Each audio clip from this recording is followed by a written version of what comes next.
아멘.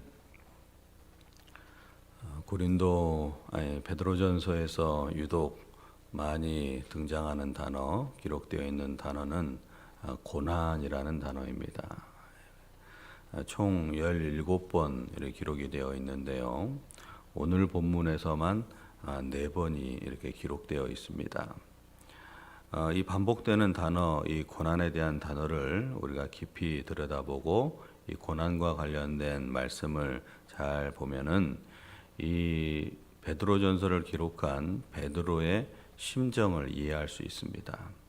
그가 어떤 마음을 가지고 이 베드로전서를 기록했는지를 알 수 있는데, 베드로는 이 편지를 받게 되고 이 편지를 읽게 되는 성도들이 신앙생활을 해 나가는 가운데서 좋은 일만 일어나는 것이 아니라 고난과 시련이 계속 찾아올 것인데, 그때마다 이 고난에 대해서 새롭게 생각을 하고 이 고난에 대해서 믿음으로 잘 극복을 해서 정말 고난을 통해서 얻게 되는 유익, 특별히 고난을 통해서 얻게 되는 신앙의 성숙, 고난을 통해서 얻게 되는 하나님의 놀라운 신비를 알기를 원하는 마음을 담아서 이렇게 고난이라는 단어를 많이 쓰고 성도들에게 그러한 은혜를 증거하고 있는 것입니다. 그래서 오늘 본문 말씀을 보면은 고난으로 힘들어하고 있고 내가 원하지 않는 일들로 인해서 불시험을 당하고 있다는 생각하는 사람들에게 전해지는 말씀입니다. 그래서 12절을 보면은 베드로가 이렇게 말을 합니다. 사랑하는 자들아, 너희를 연단하려고 오는 불시험을 이상한 일 당하는 것 같이 이상해 여기지 말라 합니다. 그러니까 고난을 이상하게 여기지 말라라는 겁니다. 우리가 남들과 비교해서 내가 예수도 잘 믿고 하나님을 정말 신뢰하고 하나님의 백성답게 살아가는데 내 인생에 있어서 왜 이렇게 고난이 찾아오고 시련이 찾아오고 이것이 마치 불시험과 같이 나를 힘들게 할까라는 그런 생각을 갖고 있는 사람들에게 글을 쓰는 것인데, 그런 삶 가운데 자신의 인생에 대해서 너무 불공평하다라는 생각을 먹지 말라는 것입니다. 그 말이 즉 이상하게 여기지 말라라는 것이죠. 이거 말씀을 좀 더 크게 본다면은 고난에 대하여서 새로운 안목을 가지고 고난을 바라보다는 겁니다. 그래서 고난에 대해서 생각을 새롭게 하는 것인데 13절에서 이렇게 말을 하죠.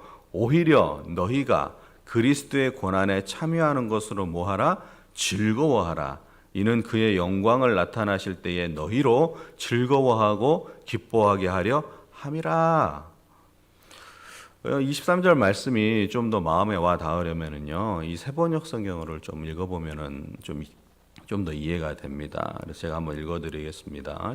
이 4장 13절이 그만큼 여러분은 그리스도의 고난에 동참하는 것이니 기뻐하십시오. 그러면 그의 영광이 나타날 때에 여러분은 또한 기뻐 뛰며 즐거워하게 될 것입니다. 고난을 기뻐한다, 즐거워한다, 상식적인 수준에서는 이해가 안 되는 것입니다. 그런데 기뻐한다라는 것은 어떤 거냐면 마치 이 사람이 너무 흥분되고 좋은 나머지 뛰듯이 그럴 정도로 기뻐하라라는 것인데, 우리가 믿음 생활을 하게 되면 겪게 되는 고난이 있고 특별히 예수를 믿게 되고 예수의 뜻대로 살게 되고 세상 속에서 구별되게 살아가면은 세상적으로 고난을 당하게 되고 손해를 보게 되고 시련을 겪게 되고, 이 고난을 통하여서 우리가 어렵고 힘들지만 이 고난이라는 것은 바로 하나님의 은혜, 특별히 예수 그리스도의 은혜에 동참하는 일이기 때문에 그것으로 기뻐하십시오라는 겁니다. 고난은 힘들죠. 어렵습니다. 고난은 웬만하면 누구도 다 피하고 싶은 것이죠. 그런데 그 고난에 대해서 단순히 내 인생이 힘들어, 좌절되고 지치고 힘들기 때문에 너무 이것은 내가 피하고 싶은 일이야 라고 생각할 수도 있지만, 그 너머의 것을 더 생각하여서 우리가 예수를 믿는 자로서 세상에서 고난을 당한다면 이 고난은 예수 그리스도의 고난에 동참하는 것이기 때문에 이것을 가지고 역설적으로 기뻐할 수 있는 일입니다. 이렇게 말하는 겁니다. 그래서 베드로는 고난에 대해서 좀 더 다르게 이해하고 있음을 알 수 있습니다. 지금 우리들에게 일어나고 있는 고난이 어떠한 한 사람의 개인의 고난이 아니라, 그런 단순한 개념의 고난으로 이해한 것이 아니라, 그리스도인에게 찾아오는 고난은 예수 그리스도가 받으신 고난의 연속성상에서 받게 되는 고난으로 보고 있다는 것이죠. 의미가 달라지고 생각이 달라지고 고난을 대하는 자세가 달라질 수 있다는 것입니다. 즉, 우리가 하나님을 믿고 이 믿음을 지켜나가는 사람들은 고난 가운데서 예수 그리스도와 함께 고난을 받는 것이기 때문에 큰 틀, 큰 안목에서 고난을 이해하는 것이고, 그 안에서 믿음 가운데 불평하고 이상하게 여기고 하나님에 대한 원망을 하고 어떤 신앙의 갈등을 하는 것이 아니라, 큰 감목에서 고난을 바라보면서 새롭게 생각하고 새로운 믿음을 창조해내라는 겁니다. 우리가 성경을 보면은 예수님의 모습을 자주 보게 되잖아요. 그런데 예수님은 그렇게 이 땅에서의 삶이 녹록하지가 않았습니다. 우리가 예수님에 대해서 쉽게 표현하는 단어 중에 하나가 고난받는 종, 이런 표현을 합니다. 그러니까 예수님이 이 땅에 오셔서 하나님이 예수님이 되셨고, 그 예수님이 인간의 모습이 되신 것도 수치스러운 일이지만, 그분께서 사람들에게 고난을 받고 고난의 종이 되어서 이 종의 모습에서 완전히 죽어서 우리를 살리는 은총을 입었는데, 그 놀라운 일을 이룬 그 길을 우리가 고난을 통하여서 함께 걷고 있다? 이것은 정말 대단한 은혜라는 것입니다. 그래서 우리가 고난에 대해서 새롭게 보고 새로운 안목을 가져야 되는데, 우리가 인생의 삶의 흔적들은 우리 나 하나의 어떤 모습의 흔적이 아니라 고난을 통하여서 예수님의 흔적을 동일하게 남길 수 있기 때문에 고난에 대해서 너무 염려하지 말라라는 겁니다. 너무 크게 생각하면서 거기에 매몰되어서 정말 믿음 있는 자의 본분의 모습, 하나님 자녀됨의 어떤 은혜를 놓치며 살지 말라라는 것입니다. 우리는 감당할 시험이 있고요, 하나님이 주시는 신비한 은혜들이 있습니다. 우리의 인생을 되돌아보면은 힘들고 어려웠을 때 하나님과 좀 더 친밀해지고 하나님의 깊으신 은혜가 더 있었다는 것을 능히 다 경험을 했습니다. 평탄하고 좋고 기쁠 때보다도 오히려 힘들고 어려웠을 때 하나님을 향한 간절함이 있었고, 그 간절함 속에서 놀라운 은혜를 경험하게 되었고, 그 놀라운 은혜 속에서 믿는 것이 이런 것이구나, 하나님의 자녀 되는 것은 이런 것이구나, 그걸 통하여서 나의 믿음이 성숙하고 자라나고 온전케 됨을 다 경험을 했습니다. 그래서 바로 고난이 우리에게 주는 유익이 있고, 이 고난을 통하여서 예수 그리스도의 발자취를 따라간다는 것으로 대단한 의미를 가지고 우리의 삶에 있어서 때로는 고난이 있을지라도 그것에 대해서 낙심하거나 너무 절망하거나 불평이나 원망하지 말고 하나님의 자녀됨의 신비한 은혜를 경험하라는 겁니다. 이 베드로의 그 간절한 그런 권면과 이 기록된 말씀이 우리의 삶에 큰 힘이 되기를 원합니다. 특별히 고난 가운데 있다면, 염려 가운데 있다면 이 말씀을 더 깊게 받아들여서 고난을 유익으로 만들게 되는 그런 은혜가 있게 되기를 원합니다. 자, 그러면서 고난을 어떻게 여기라고 오늘 말하는지 이걸 볼 필요가 있죠. 우리들에게 극한의 고난이 올 때 그리스도의 영광이 가까이 왔음을 깨달아 알라라는 말이 있습니다. 14절을 보십시오. 14절에 너희가 그리스도의 이름으로 치욕을 당하면 복 있는 자로다. 영광의 영 곧 하나님의 영이 너희 위에 계심이라. 이 14절 말씀이 흥미로운 것은 고난과 영광이 함께한다는 겁니다. 그리고 치욕과 수치를 당하는데 이것이 복이 됩니다.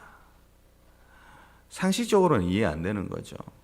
어떻게 고난이 영광이 되며 치욕과 수치가 복이 되니까.